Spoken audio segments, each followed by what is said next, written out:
Macam Joey. Macam ya, macam tak. Bukan.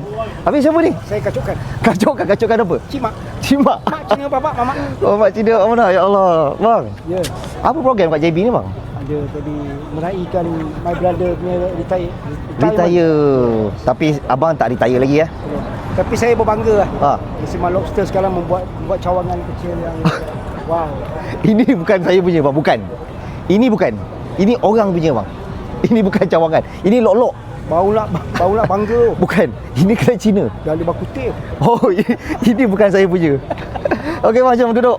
Joey. Tolong komen kalau korang sayang Joey. Ya. Oh, dah sampai dah. Masya-Allah. Dah ada dah? Ya Allah, brother. Ada. Masya-Allah Adik gua. Adik. Bang, okey bang Okey. Baik bang. Baik. Ni yang kita cari. Ini baru tau bang. Lobster try 3 layer. Bang, ini saya ada apa? Kopi 3 layer dengan teh 3 layer. Ya. Kopi campur teh bunyi apa? Tak payah. Tak sambung. Tak payah sambung. Jangan. Takut bunyi lain. Sebab benda tu pun tak dijual. Nanti jadi tik. Jangan. Takut jadi carut nanti ya. Okey bang, minum. Alright. Okay guys, so kat mana lagi kalau bukan dekat nasi lemak lobster? Tolong komen kalau korang sayang Joey. Komen, jumpa lagi Abang Lobster.